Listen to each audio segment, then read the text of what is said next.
Okay. So, Hi. big surprise, because great minds, they think alike, right? Sure. We hope. Ah! That's crazy. Oh, yours looks clean. Well, I was gonna wear something else, and then I like, oh, I have Manny's sweatshirt. I'm gonna wear that and surprise him. And Wow. nice. I am surprised. You Yay. already started off amazing. Yes, please. So, hi everybody. I am Stacy Tiro, and this is Changed for the Better: The Power of Arts in Education. I'm Stacy Tiro, a high school performing arts teacher for over 25 years. I've taught a lot of amazing people. Now that so many of my students are adults, they'll teach me how, through the lessons in my classroom, they have been changed for the better. So I had this crazy idea actually a couple days ago, because I had finished a blogging project and I was like, oh, what am I going to write about? What am I going to write about? And then I started getting, writer's block. And I was like, oh God, I want to write about something. I want to do something. And then this idea just kind of hit me like a ton of bricks. I was like, you have so many students that you have taught, and, you're invested in their well-being and their adulthood and seeing them grow from when you saw them as teenager to now. So why don't you dig into that a little bit and see what comes out of it? And last night, I'm texting with you, and I'm actually texting with Bria Manning, because she's all excited about this idea, and she's doing all of this branding and content and blah.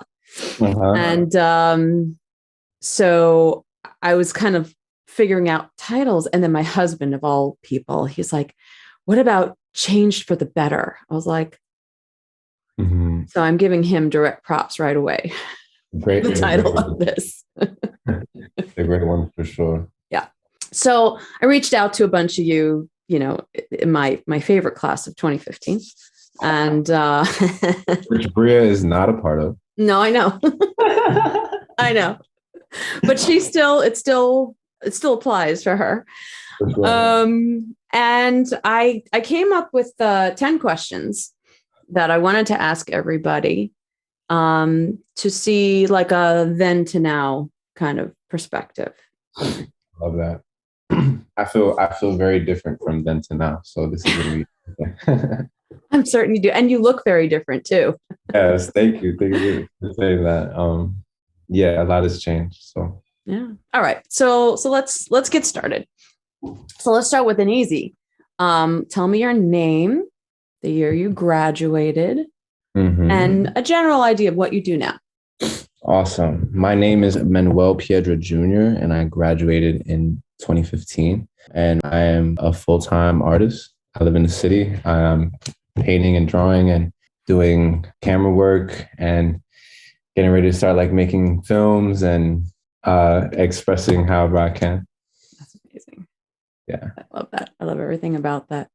I'm glad that you followed your talents and your passions, and not that I would ever necessarily tell a kid, oh yeah, go into the performing arts.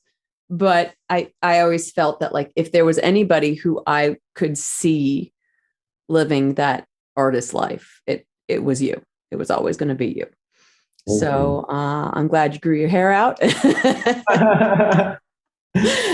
Just side note, how I knew Manny when he was in high school as this little kid with way too much energy was he had this little tiny spiky hair buzz cut. That was that was it. That was his only haircut, and it was very, very clean and very well coiffed. But then I see him, as an adult, and all of a sudden he's got all his hair. I was like, what? Where did that all come from? I actually cut my hair right before going to high school. My mother made me cut it so I can go to the 8th grade dance. And then that kind of just stuck It stuck throughout high school and for most of college. And then once I moved to the city, actually, like I wanted to just kind of change everything. I was really like searching for like I guess you could say like a new look. But more than anything, I wanted something that was significant of like wisdom growing that obviously wasn't like locks or, just something that like my hair is not really for, so, and also not like a giant beard because I'm young. So Thank God. yeah, so I'm just letting my hair do its thing and I Yeah. love it. Yeah. It's brought me success. Yeah. No. It's kind of like it was that Samson and Delilah, or who's the guy with the golden hair? I have no clue. Okay. No, I'm gonna move to question 2. Okay. Wait, did you ask me question 1? Oh yeah. Yeah, that was it. Yeah, your name, you graduated, and what you did now. For sure, what I do now. Cool. Awesome. Okay. Question 2. Yes. So using your adult brain, Sure. if you have an adult brain right now, I'm not sure. describe your adolescent self. If you're looking back, how would you describe yourself using your adult brain? I think one of the biggest things that brought me into, my adult brain was the idea of just simple mindfulness. You know what I'm saying? Being mindful of the people around you and, all of these things that make up who we are, these slight differences, how someone is being raised, how we live on the same block, but we have completely different experiences, right? I'm sorry, you said to describe your adolescent self. Basically yourself in high school. Yeah, myself in high school was just very, like you said, energetic. High school felt like a new world, you know what I'm saying? I walked in and I was like 13 and I was with girls that were like 19 and that was awesome, So, yeah, that was, once I realized where I was at, that was my unit of measurement. I was like, oh, okay, this is like a new level. But I was super energetic and I definitely didn't really care too much about anybody's thoughts or opinions. I still don't. But I think as I've gotten older, I've gotten a bit more in my head. So I guess with that in high school, I guess I was just doing whatever I wanted, especially creatively. I definitely wanted to be creative, and me being creative and like being creative to like the best of my ability was, I guess, like me being rebellious in a way, because I knew that that's not really what people wanted for me, because they would tell me straight up. So, and like, you're not going to tell me to not do me. So, well, and it's funny because I remember when you were a freshman in rehearsals, because I didn't yet have you in class. So it was music rehearsals, and it was I think it was Footloose, and you were like this kid who was all over the place, and I was like, all right, stay, like, calm down, and through the years, because we worked together pretty much just about every show from that point forward, I saw transitions happening, I saw growth happening, and you were still full of all of this energy, this kind of explosiveness, but then I would see like creativity coming through, and I was like, okay, this guy's like got an artist heart. He wants to be in his head and make the stuff that's in his head just kind of pop out into something. And you were really involved with dance at that time. So, and I think in the beginning, I didn't know that about your artistry until I think it was the sneakers, like when the sneakers started coming to life and you were painting sneakers. And then, when you were in 11th grade and In the Heights came up, it was like all of a sudden that was your in. That was my in, mainly to myself, honestly. That was like a really pivotal time. Yeah, it's like an enlightenment. And all of a sudden, this kid who seemed not to have a sense, a focused sense of responsibility, all of a sudden you took ownership of that business there. Yeah. I think what you're saying is pretty accurate. I still hold this today, but especially then, I wasn't too interested in stuff I wasn't excited to do. If it didn't absolutely excite me, like, so music rehearsal, although Perez is great, it didn't necessarily excite me the most. Yeah, I know. All of the shows up until that point in the Heights kind of changed everything. Honestly, it was the first time that I really decided something for myself. And then show myself like I can like make a decision Mhm. and then hop on on the bike or whatever and like literally just control the Mm. whole thing, the whole ship. And yeah, it was like it felt like a complete flow, honestly. Yeah. Those months of just like rehearsing and talking about it and thinking about it. I talked, thought, breathed, sleep in the heights. Yeah. Yeah. Yeah. And we saw it like literally we all saw it like the day of rehearsal, like your first the vocal audition. And when you wrapped that, it was like, okay, there he is. Manny has arrived. Here we go. Yeah. Now we can do the real work. And it was magical. It was really magical. It was, me as a director, I was like, oh, thank God. and also me as a teacher going, yeah, this is what we do in the arts. This is what the moments that we're looking for, For sure. in a kid.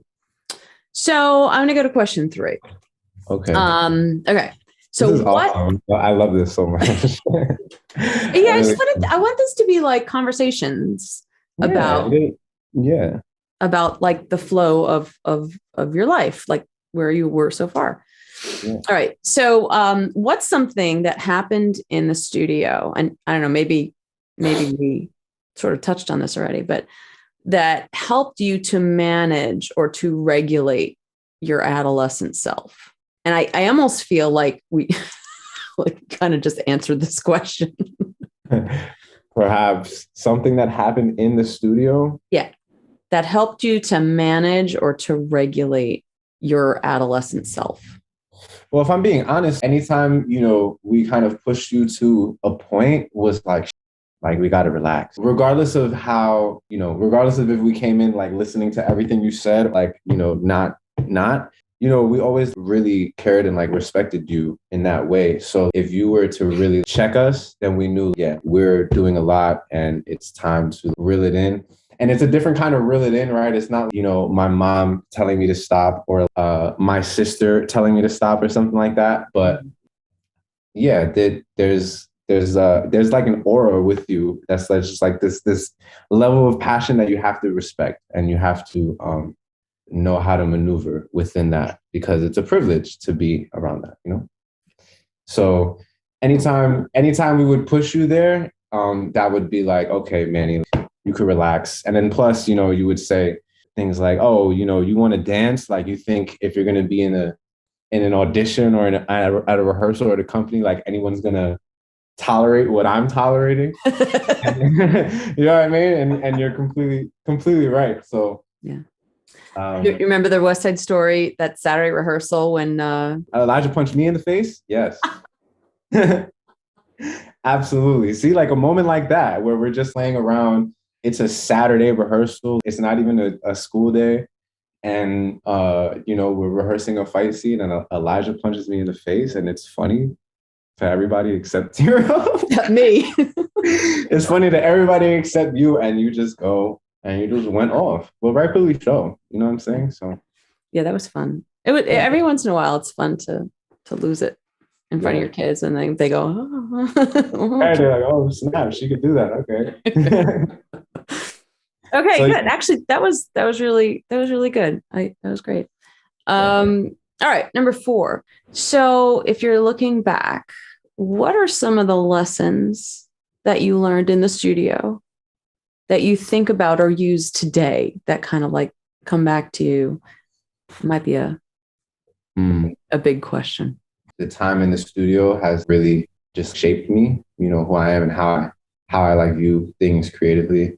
And so subconsciously, like it's all there, and it just like, it's the most simple things, spatial awareness. You know what I'm saying? They're your kinesphere.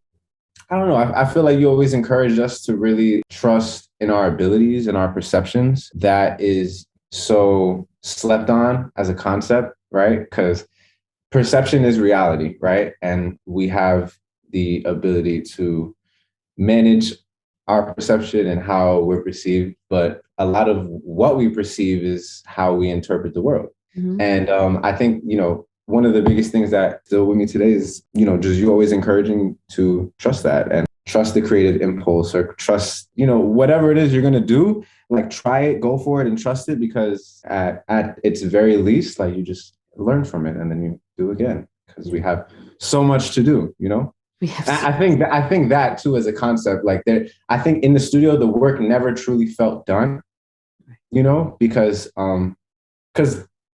at scale, like we're the work, right? Like we're the art that's developing. And so, whether it's like a dance or it's movement or sound or a piece of art, like those are just manifestations of like where we're going creatively. You know what I mean? So yes. Yeah. And when you're doing a show, it's like every day there's something different to do, brand new. And then after the brand new is done, then it's, well, how can we actually make this watchable? Yeah. Or it's like after the brand new is done, like we rehearsed it and learned it, and then we come back the next day. It's like, well, do you even remember it? Like, did you pay attention to it? Like, have you thought beyond this? I think also like something that I carry with me today too is just giving backstories to characters. If I'm playing Bickle in Footloose, who has 4 lines and a great song that Mr. Perez loves, right? How much backstory or how much life can I put into Bickle just from my perspective of who he is and what he's been through and whatever, and how can I bring that through to just make my performance that much more my own? You know what I mean? Yeah, give him some dynamics, give him something interesting. Yeah, and just like a kid who's standing there waiting to sing. Yeah, waiting to sing or waiting to say something or whatever, and so I carry that, and I carry those. Especially the last part, like, through and through, when I make anything. Yeah. I love it. Yay. It's stuck. You listened. Yeah, of course, man. Changed my life. All right. So question 5. How have you changed since you graduated high school?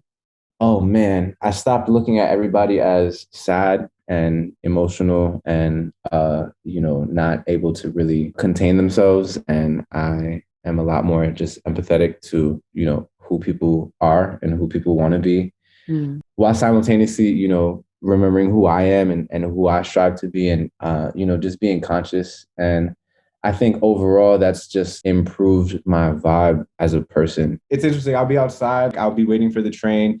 Like I was waiting for the train and this girl walked up to me because somebody was following her, and she just started talking to me. And she's like, yeah, like as soon as I walked up the steps, I knew that your vibe, like I was just immediately comfortable. And I was like, oh, like that's cool. Right. But I think that's like stuff like that is a product of that. You know what I mean? Like I'm totally wanting to be, I guess, empathetic to your situation and, whatever. In some ways, I don't think I've changed for the better. I think like at a point in college, I got like real in my head in a way that I've never been. And like that really with me. And it had a lot to do with who I was surrounding myself with, and how I began to view myself in comparison to not even like others and what they were doing, but view myself as it pertained to like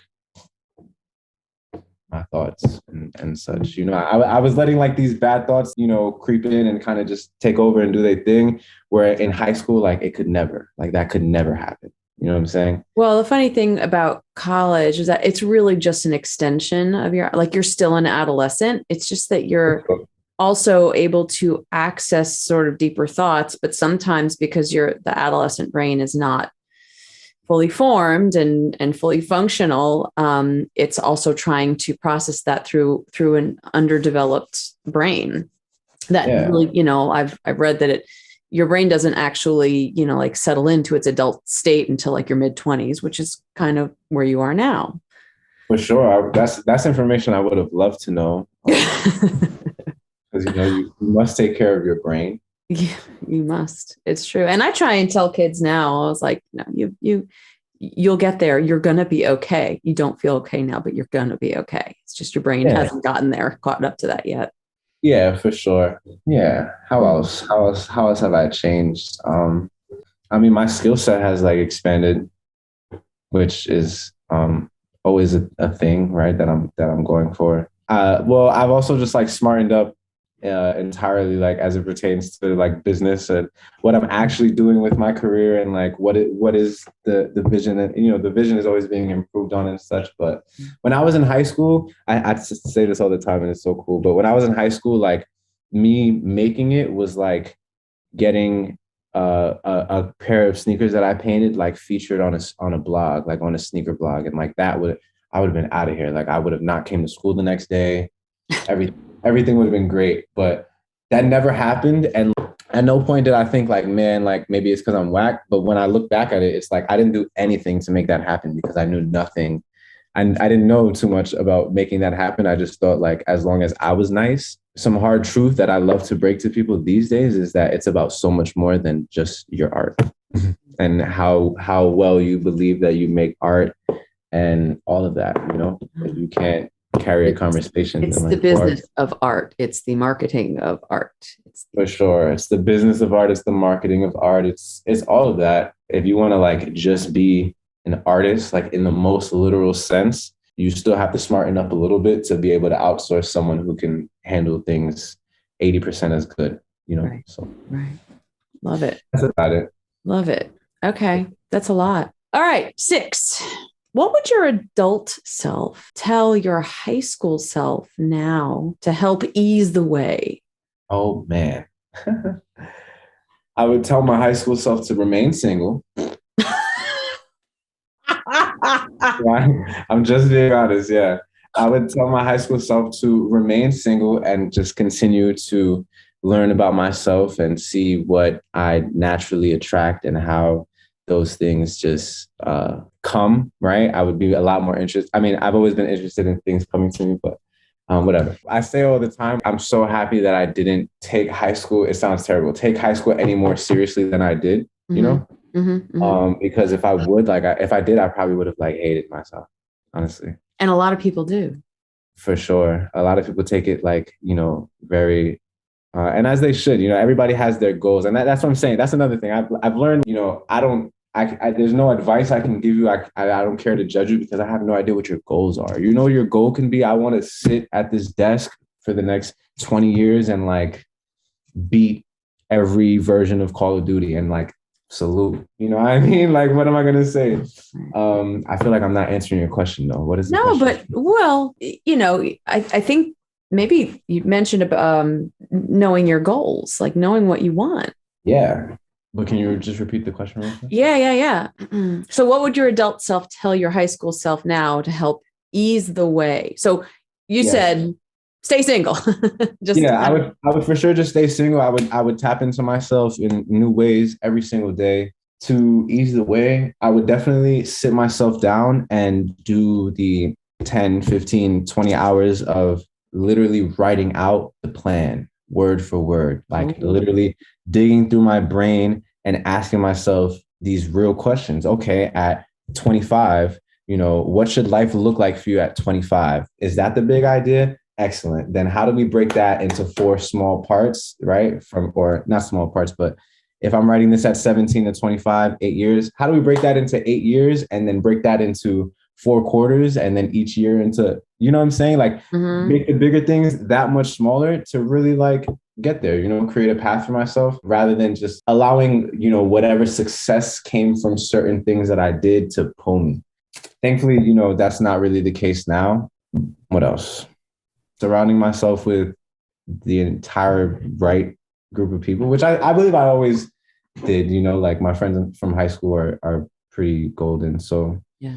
But, just continuing to surround because, although like those people, like my friends are great that I just mentioned and there's love there, it sometimes takes some time to settle in like, like we are great friends and like we love each other. But as far as your trajectory of life and mine, like it's not necessarily that much in alignment. And okay, that's an awareness. Now, how do I adjust and still keep the love and still be a great friend? But, really just choose me and put me first. And I think even now, like 2021 was a big year for me in that regard, just learning like, wow, I really need to do such a better job at choosing myself and, putting my happiness first and ultimately just my goals and my everything. No, you've always been um, a big thinker, a deep thinker. Even in high school, some of it was kind of a little bit rambling. It was still you were still looking at the bigger thoughts, and you kind of wax philosophical, and then I feel like you didn't have the confidence to live in those thoughts, and then you would kind of like throw it away. So going back to that whole idea of trust yourself and be brave, and I think you're doing that more now than ever. So that's a lovely. Yeah. But even you saying that and saying it because like you saw it and you felt it, it's like completely true. Like I didn't have the confidence as confident as I was and felt, I still didn't have the confidence to fully just like live in my world and bring people into it. Yeah. Yeah. And people naturally can't, like, people gravitated to you. You're very charismatic. You're talented. You were opinionated, and I think especially in high school, people gravitate to that. But you were also, good and kind. So I don't think having people around you was ever an issue. There was always somebody there, and then you had this like amazing group of people who I adore as well. And so that, you guys kind of fed each other, but in a really positive way. And you fed off of each other's best attributes. Yeah. And y'all got on each other's case too, which was always fun to watch. But I mean, we still do, man. We fight like brothers and sisters, and we handle it and we move on. Yeah. But no, thank you for saying that. Thank you for saying that. You're welcome. Thanks. All right, 7. So what is one thing or many things that you're grappling with now, that you're challenged by now? These days they're very tangible. Rent, bills, I have a dog, he needs to get his teeth cleaned, things like that. But on a serious note. That's pretty serious. It's pretty serious. But on a more serious note, right, or on an existential note, I'm still grappling with completely putting me first. And, if I'm being honest, like really putting myself in the position to just say like everything and everyone else and my parents and these people and that person, and like really, really make it happen, really spend a year in the room and nobody heard from me. But like when I come out, like, we out of here. And when the way I'm speaking about it, it's like much bigger, but you really sometimes just have to make 2 or 3 quick decisions and like, you're golden. But those seem really big sometimes, right? Bigger than anything else. So I don't think that that's very different from what you were grappling with in high school either. Like, I feel like there's that parallel. Because you're a social person, because you love your family, because you love the people around you, you are connected to that, and you do care. Sometimes you want to say you don't want to care, but you do. But I think that also makes you like you. It definitely makes me, but I can be me in other ways. You know what I mean? I can be me in other ways. I can ultimately, I can set my own parameters and my own boundaries to ensure, that I get what I want out of my time here, because I said this in an article that somebody wrote about me when I moved to the city. Like if I'm not good, then how can I expect, my team to be good? And if I'm like trying to like, lead a team or like lead, my friends to this promised land that we speak of, right? Then how can I not be good? How can I not be mentally okay? Or how can I not be physically okay? Or how can, so I have to prioritize me and put me first, but it's become increasingly challenging for me as time has gone, progressed. But Adulting 101. Yeah, Adulting 101. It's become increasingly challenging.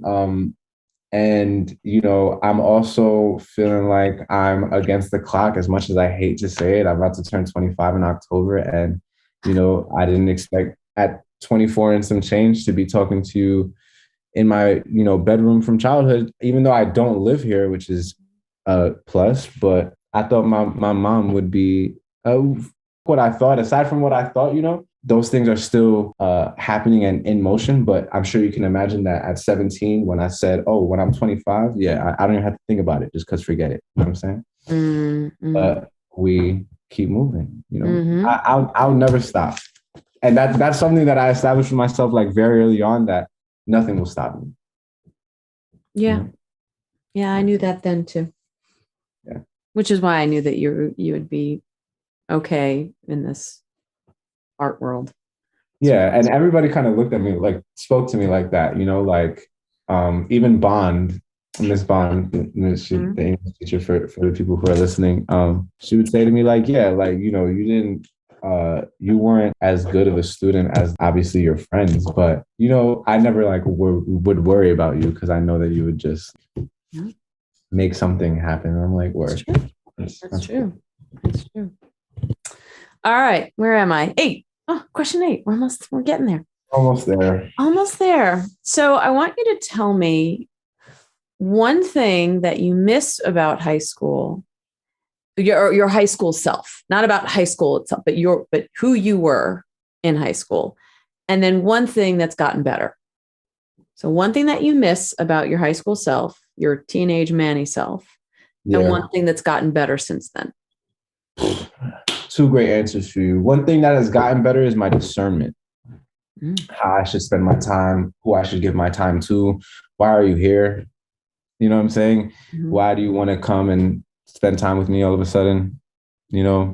All that has definitely improved as time has gone on. Really being able to like pick out people's intentions and, just protect myself. One thing that I miss is that I just did not care. I didn't care about what I was thinking about. I didn't care about what you were thinking about. I didn't care about what you had to say. I didn't care if you thought this was whack. I just wanted to do it. And I wanted to express myself in that way, because even like at that age, I knew that I just had to be in the room. You know what I mean? If you just put me in the room, or if I can just find myself to that room, I could put on my this, my that, my shoes, whatever to really represent myself, and I'll go make it happen. So when you look back at it, high school is like a place for like all that, to take all your creative energy and like throw it at the wall, and you pull up to school the next day and you find out what you're about, or you pull up to school, with an idea of what you're about, and then you filter through who gets it, right? So yeah, I guess it would be that really that mind state. All right, that's good answers. I knew. I see that. So this is my first interview, and I knew like this was going to be a good one. I felt that it would be great as well. Yeah. Okay, number 9. If you could give a piece of sage advice to high school students now, like one piece of sage advice, what would it be? It is not that deep. None of it. That girl that you're talking to, that person that you think you love real quick, what this person might say if you do this. It's really not that deep. You failed that class, I failed a class. I failed one class that I think changed the trajectory of like my life. Honestly, I failed chem in my junior year, and that didn't allow me to go to anywhere other than RCC as a senior, because you need 3 science credits to graduate. And if you don't get it in the junior year, you have to do something else your senior year that stops you from getting other credits, right? So you just up, right? Like I did. So some practical advice, like be very aware of your track, right? So you can like properly get out of high school, and, maybe set yourself up for opportunities that, you may want, but also like, it's just not that deep. Like if you don't want to take it too seriously, don't, especially now, like 10 years ago, I felt like there was so much, I felt like, we were so blessed as a generation because there's so much access to other things. 10 years later, there's no ceiling. You know what I'm saying? If the teacher is let me stop. But there's just no ceiling, man. Like if the teacher wants to disrespect you, you can pull out your phone and you can show her your digital art piece right here and say, this is worth whatever you're doing right there. So stop talking to me. You could. That's what the scope is like today. You know what I'm saying? And I think I'm rambling. What did you say? What was your question? You're at the advice. The Say advice, yeah. yeah. So be aware of your track. Don't take anything too seriously as far as like people's feelings or your trajectory of being with people. Aim to have that discernment as it pertains to friends because you have the ability to have lifelong friends, if they're those people, and lifelong connections in general, by just being a great person, like look at us and Leonard and Bond and how, and Hoberman, especially. I love Hoberman and how we can just, pick up the phone and call and it's like, it's love because we like family. So yeah, definitely. But that's my biggest advice. It is not that deep, and really pour all of that energy you want to pour into like somebody else, an extracurricular, sure. Especially if it's creative, sure. But energy you want to pour into somebody else, save that for you, man. When you do, people know, and it permeates, and whatever you're looking for will just pull up on you. Fantastic. That's good advice. It's a lot of good advice, actually. Hope all high school students hear that advice. Same these. Okay, so we have arrived at our final question. And it actually doesn't really have a lot to do with high school, but it has to do with self-care. So can you tell me 3 self-care practices that you do to help center or regulate yourself that like brings you into that mindful space where you're like, okay, all this, here I am. What do you do? Well, I'd be lying if I said I'm doing this actively because sometimes things are just all over the place. Mm-hmm. But establishing a routine has really been great. Particularly, I wake up in the morning and I do an exercise called morning pages. And it is, you have a dedicated notebook. And essentially it's, you wake up and the first thing that you do is you sit down and you open this book and you write for three pages. And it's meant to just be a stream of consciousness. You're not thinking about anything. If you're writing, I have nothing to say for 3 pages, fill the pages. You know what I mean? Mm-hmm. It's you sort of releasing these like primal thoughts that you wake up with that are just there. And, often those are the most creative, right? So when you have 8 weeks of those piled up and you can go look at your morning pages, like you can find great things in there. And it's also, for me, it also served as, I try not to fall asleep like angry or upset, but if I am upset, like that's the first thing I can get off, and it's like natural, it's organic, and then it's done, you close the book. So that's definitely big as it pertains to self-care. Meditation is like a staple, How do you meditate? Like what's your, do you listen to certain music? Do you watch a YouTube video? Like what's your process? I use an app called Headspace. I use Headspace, and I like Andy. He's a great instructor. I use Headspace because for a while, the idea of just like closing my eyes and meditating didn't exist. So, you can always use the guidance, and then, fuck it, you keep the guidance because you can be less guided, or, they can get a bit more difficult, but they have things that really, let's say they have 100 things. And one of them is like, being empathetic and being mindful and being creative. Mm-hmm. You listen to all of them, you find that they're all pretty the same, right? Like they're mentioning things to you that tap into your subconscious, but it's all like breathing and the passing of thoughts, the passing line, and like just being still.